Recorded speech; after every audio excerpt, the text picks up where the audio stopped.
কয়েকদিন আগে বাংলাদেশের অন্তর্বর্তীকালীন সরকার ডক্টর মোহাম্মদ ইউনূস জাতিসংঘে গিয়েছিলেন এবং সেখানে গিয়ে তিনি একটি ভাষণ দিয়েছেন তাও আবার বাংলায়। সেখানে উপস্থিত ছিলেন আমেরিকার প্রেসিডেন্ট জো বাইডেন, সাবেক প্রেসিডেন্ট বিল ক্লিন্টন এবং কানাডার প্রেসিডেন্ট জাস্টিন ট্রুডো, আর উপস্থিত ছিলেন আমেরিকার বিদেশমন্ত্রী অ্যান্থনি ব্লিংকেন এবং বিশ্বব্যাংকের প্রেসিডেন্ট, তারপরে এডিবির প্রেসিডেন্টও মনে হয় ছিলেন। তো এইটা দেখে সাউথ ব্লকের নাকি ঘুম হারাম হয়ে গিয়েছে। সেই প্রোগ্রামে নরেন্দ্র মোদী গিয়েছিলেন, কিন্তু নরেন্দ্র মোদী ডক্টর মোহাম্মদ ইউনূসের সঙ্গে নাকি বৈঠক করেননি। তার কারণ নাকি এই যে বাংলাদেশের সংখ্যালঘুদের উপরে নির্যাতন নিপীড়ন হচ্ছে, সেটা নিয়ে সাউথ ব্লকে ক্ষোভ বাড়ছে। সেই কারণে ডক্টর মোহাম্মদ ইউনূসের সঙ্গে কোনো বৈঠক হয়নি মোদির।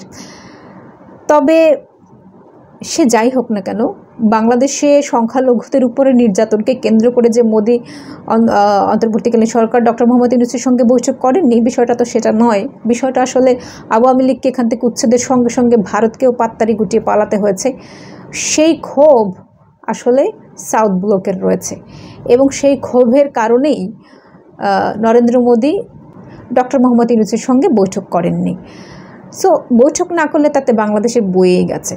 বৈঠক তো করতেই হবে, আজ হোক আর কাল হোক। বাংলাদেশকে বাদ দিয়ে ভারত যেরকম চলতে পারবে না, আবার ভারতকে একেবারে বাদ দিয়েও বাংলাদেশ চলতে পারবে না। এটা হচ্ছে বাস্তবতা। কারণ দুইটা পাশাপাশি দেশ, একে অন্যকে লাগবেই। কিন্তু বিষয়টা হচ্ছে যে আগে যেরকম আধিপত্য বিস্তার করে রেখেছিল বাংলাদেশের উপরে, এখন আর সেই আধিপত্য বিস্তার করে রাখতে পারবে না ভারত। এখন সম্পর্কটা হবে মর্যাদার, এখন সম্পর্কটা হবে হচ্ছে বৈদেশিক, সেটা বাণিজ্যিকভাবে হোক কিংবা অন্য কোনোভাবে। আগের যেই অবস্থান ছিল এখানে এই ভারতের, সেটাকে কোনোভাবেই আর অ্যাচিভ করা সম্ভব নয়। তো সেটা ভারত খুব ভালোভাবে জানে এবং জানে বলেই তারা এখানে নানান হিসেব নিকেশ করছে যে কিভাবে বাংলাদেশের উপরে তার একটা অবস্থান তৈরি করা যায়, এবং সেই কারণে তারা হয়তো হোমওয়ার্কও করছেন নানা রকমভাবে। কিন্তু হোমওয়ার্ক করে করেও তারা যে ভুলটা করছেন সেটা হচ্ছে যে নানাভাবে বাংলাদেশের বিরুদ্ধে দাঁড়িয়ে যাচ্ছেন। তাদের একটা ইগো আছে না, বড় দেশ বলে কথা, এবং একেবারে বাংলাদেশের সামনে তো পুরোই দাদা তারা। সো এই দাদাগিরির একটা ব্যাপার রয়েছে, মোরাল হিসেবে সাউথ ব্লকে থাকারও একটা ব্যাপার রয়েছে। সো সব মিলেই আসলে বাংলাদেশের মতো একটু ছোট দেশের কাছে তারা নতি স্বীকার করবে, এইটা আসলে ঠিক তাদের সঙ্গে যাচ্ছে না। তো সেই কারণেই ভারত এখন নানান রকমভাবে বিরোধী অবস্থানে তারা নিজেদেরকে দাঁড় করাচ্ছেন। সো এনিওয়েজ, যেটা বলছিলাম যে নরেন্দ্র মোদী ডক্টর মোহাম্মদ ইউনূসের সঙ্গে বৈঠক করেননি, কিন্তু এই যে ডক্টর মোহাম্মদ ইউনূস পশ্চিমাদের সঙ্গে বৈঠক করেছে, সেটা ভারতের জন্য নাকি উদ্বেগের। এবং বলা হচ্ছে যে শুধু সেটাই নয়, এখানে ওই যে সার্ককে আবারও চালু করার কথা বলছেন, এবং সেখানে পাকিস্তানের সঙ্গে বাংলাদেশেরও একটি ভালো সম্পর্ক হতে যাচ্ছে। শরীফের সঙ্গে নাকি ডক্টর মোহাম্মদ ইউনূসের যে বৈঠক হয়েছে সেইখানে নাকি এরকমই ইঙ্গিত পাওয়া যাচ্ছে, যেটা ভারতের জন্য কোনো রকমভাবেই সুবিধাজনক নয়, সেটা তাদের জন্য আশঙ্কার। সেটাও তারা এখানে প্রকাশ করছেন। তারপরে এখানে আরও বলা হয়েছে যে কি বলছেন তারা, আমি একটু এইটুকু পড়ি। সেটা হচ্ছে এই সব আলোচনার মূল সুর একটাই, শেখ হাসিনা পরবর্তী সরকারের বাংলাদেশি সরকারের নেতৃত্বের প্রতি পশ্চিমী দুনিয়া এবং আমেরিকার পূর্ণ সমর্থন এবং সহযোগিতা থাকবে ভবিষ্যতে। যে সহায়তার কৌশলগত, বাণিজ্যিক এবং অর্থনৈতিক ভূমিকা রয়েছে, এক কথায় ভারতের প্রতি দ্বিপাক্ষিক নির্ভরতার জায়গা সংকুচিত করাই এই মুহূর্তে ইউনূস সরকারের লক্ষ্য কিনা সেই প্রশ্ন উঠে আসছে কূটনৈতিক মহলে। বাংলাদেশের মতো করে এগোবে, তো সেখানে ভারতের দ্বিপাক্ষিক নির্ভরতার জায়গা সংকুচিত করার বাংলাদেশের কি ঠেকা পড়েছে। যদিও ভারত এখন এই ভয়টা পাচ্ছে, কিন্তু বাংলাদেশ এইরকম ছোট চিন্তার কাজ তারা করে না, যে ভারতের মতো একটি বড় দেশের দ্বিপাক্ষিক নির্ভরতার জায়গা সংকুচিত করে দেবে। বাংলাদেশের এত ক্ষমতা কোথায় বলুন, কিন্তু তারপরও দাদারা এত ভয় পাচ্ছে কেন সেটাই বুঝতে পারছি না। যাই হোক, সো এখানে ভারতের জন্য আরও একটা ভয়ের বিষয় যেটা হচ্ছে সেটা হচ্ছে যে পাকিস্তানের সঙ্গে তো বাংলাদেশের একটা সম্পর্কের কথা বলা হচ্ছে, তাছাড়াও বাংলাদেশ এখন তার নীতির কেন্দ্রে জামায়াতে ইসলামীকে আরও বেশি করে রাখতে চাইছে, যা স্বস্তির নয় নয়াদিল্লির কাছে। আপাতত দুটি বিষয় স্পষ্ট।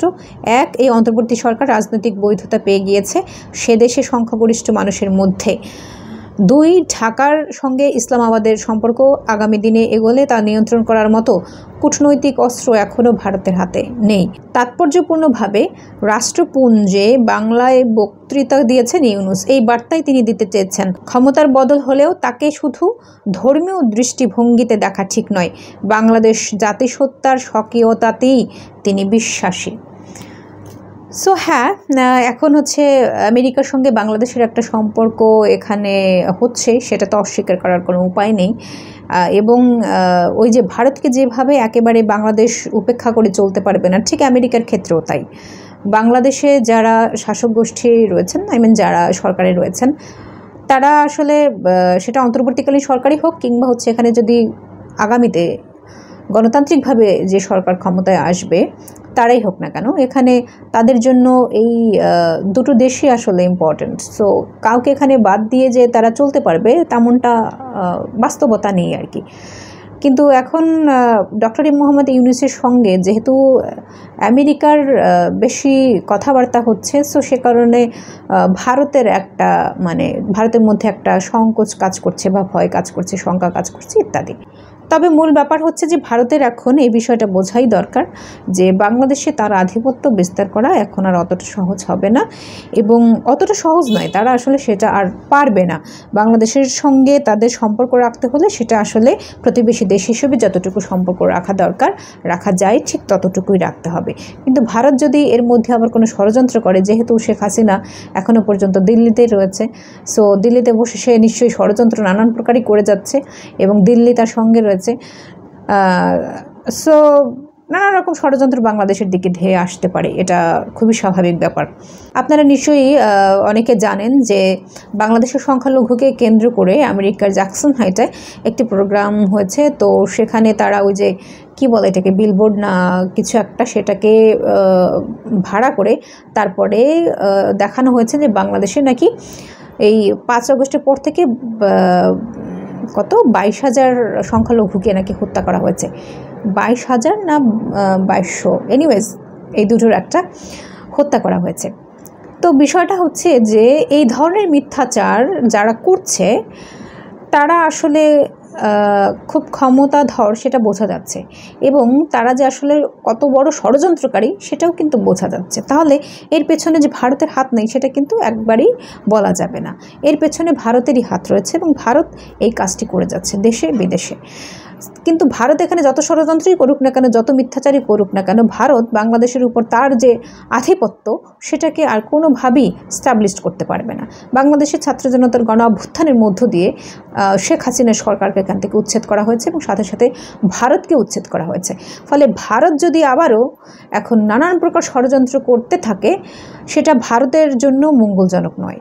আপনাদের মনে আছে নিশ্চয়ই যে ভারত এখানে কত বড় একটা ষড়যন্ত্র করেছিল নির্বাচনের আগ দিয়ে, মনে আছে না? ওই যে ভারতে যে একটি বৈঠক হয়েছিল, সেখানে ভারতের পররাষ্ট্রমন্ত্রী এবং আমেরিকার পররাষ্ট্রমন্ত্রী, যে 2+2 বৈঠক যেটা, সেইখানে ভারত বাংলাদেশের সম্পর্কে আমেরিকার সঙ্গে একটা সমঝোতা করেছিল।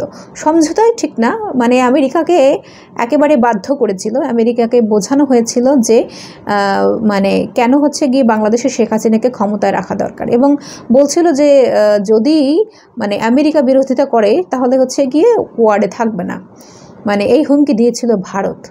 সো তখন আমেরিকা কিন্তু চুপ হয়ে গিয়েছিল এবং আমেরিকা ভারতের বিরুদ্ধে যেতে পারেনি। কিন্তু ঘটনা হচ্ছে যে এই যে এত বড় একটা ষড়যন্ত্র করলো শেখ হাসিনা সরকারকে ক্ষমতায় রাখার জন্য, এবং আমেরিকাকেও এখানে তারা বাধ্য করলো, তো সব কিছু মিলিয়ে বাংলাদেশের জনগণ আমরা তো সেটা ভুলে যাইনি। এখানে যে শেখ হাসিনা সরকারকে নানানভাবে দেশি বিদেশি সহায়তায় ক্ষমতায় রাখতে চেয়েছিল ভারত তার নিজের স্বার্থে, এবং রেখেও ছিল, কিন্তু শেষ পর্যন্ত সেখানে সফল হতে পারেনি। শেষ পর্যন্ত বাংলাদেশের জনগণ একেবারেই তাদের সমস্ত বাড়া ভাতে ছাই দিয়ে দিয়েছে, এবং এখান থেকে তাদেরকে পালিয়ে যেতে বাধ্য করা হয়েছে। তো দেখা যাচ্ছে যে সেই যে তাদের আক্ষেপ, সেই আক্ষেপ তো ভুলবার নয়। তারা তো এখনো পর্যন্ত মানে কোনোভাবেই এটা বিশ্বাসই করতে পারছেন না যে বাংলাদেশে শেখ হাসিনা সরকার নাই, মানে বাংলাদেশে তাদের পুতুল সরকারটিকে একেবারে সমূলে উচ্ছেদ করে দিয়েছে। এটা এখনো পর্যন্ত হয়তো ভালোভাবে বিশ্বাসই করতে পারে না ভারত। কিন্তু বিশ্বাস না করতে পারলে কী হবে, ঘটনাটা তো ঘটেছে, এবং সেই কারণেই এখন ভারত নানানভাবে আবারও এই শেখ হাসিনা সরকারকে বাংলাদেশের রাষ্ট্র ক্ষমতায় বসাতে চাচ্ছেন এবং তার আধিপত্যকে ফিরে পেতে চাচ্ছেন। কিন্তু এই দিবাস্বপ্ন দেখে তো লাভ নেই, ভারতের জন্য সেটা একেবারেই এখন অসম্ভব ব্যাপার, এবং ভবিষ্যতের জন্যও তাই। কাজেই বাংলাদেশের অন্তর্বর্তীকালীন সরকার আমেরিকার সঙ্গে দেখা করেছে, পাকিস্তানের সরকারের সঙ্গে দেখা করেছে, বা বিশ্বব্যাংকের সঙ্গে দেখা করেছে, কিংবা কানাডার সঙ্গে দেখা করেছে, যেটাই হোক না কেন সেটা বাংলাদেশের জনগণ বুঝে নেবে। বাংলাদেশের জনগণ তারা কম সাম্রাজ্যবাদ বিরোধী নয়। কাজেই ভারতকে এখানে বাংলাদেশ প্রসঙ্গে সাম্রাজ্যবাদ বিরোধী না হলেও চলবে। ভারত নিজেই যে বাংলাদেশকে কেন্দ্র করে তার সাম্রাজ্যবাদী আগ্রাসন বজায় রেখেছিল, সেই ভারত এখন এই আমেরিকার বিরোধিতা করে এত সাম্রাজ্যবাদ বিরোধী সেজে বাংলাদেশের জনগণের জন্য দাঁড়াতে হবে না। বাংলাদেশের জনগণ তার জন্য যথেষ্ট। ফলে বাংলাদেশের আভ্যন্তরীণ ব্যাপারে নাক গলানোর কোনো প্রয়োজন নেই ভারতের। ভারত তার চরকায় তেল দিক, সেটাই বরং ভারতের জন্য বেটার। বাংলাদেশের জনগণ বাংলাদেশের সমস্ত হিস্সা বুঝে নিতে জানে এবং তারা সেটা বুঝে নেবেই। আপনাদেরকে অসংখ্য ধন্যবাদ।